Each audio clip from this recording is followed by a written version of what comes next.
name is Beverly Barrington, and I'm speaking on behalf of both campuses and populations today, as I'm currently Vice President of the Austin State Support Living Center Family Guardian Association, as well as a volunteer yoga teacher at the Austin Clubhouse, an international NAMI-affiliated community program servicing people with mental health diagnoses. First, let me say that I oppose the sale of either the ASH or SSLC property, no matter how we decide to arrange things.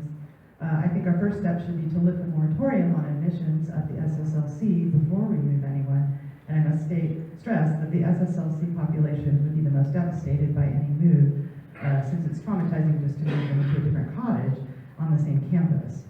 I also had an intellectually disabled sister who thrived at the Austin State Support Living Center for more than 20 years, and she died tragically within a year of moving into a community group home. And I say we take this opportunity to learn from both our failures and our successes and create an exemplary model of care for our most vulnerable citizens in Austin, which could lead the rest of the state and country by integrating with their surrounding communities while filling many large gaps in services.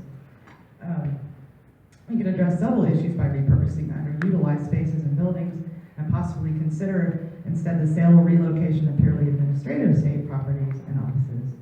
First and foremost, however, is our concern for the quality and continuity of care for all. We need to maintain and build safe and affordable permanent residential settings for an ever-growing population of medically fragile people and for those with severe behavioral challenges, such as profoundly autistic people or with traumatic brain injuries. We could also provide transitional housing for those who can be rehabilitated, while offering hybrid services that intersect community providers and caregivers with state services and funding and critical oversight. We need to make these campuses more permeable to offer this integration and consistency of care. Another possibility is provide affordable living options on site or nearby, especially to state employed or community-based staff members who might otherwise find the surrounding neighborhoods or long commute cost prohibitive.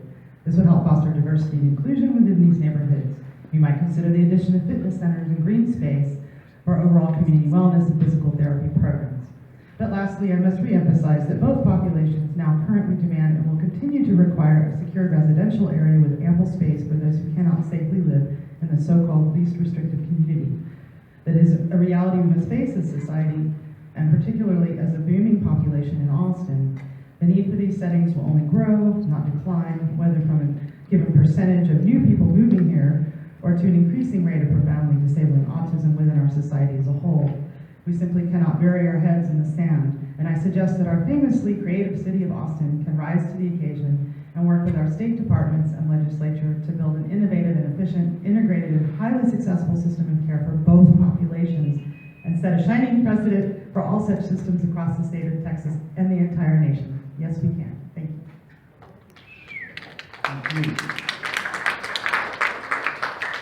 Stephen Wallace, followed by Ms. Susan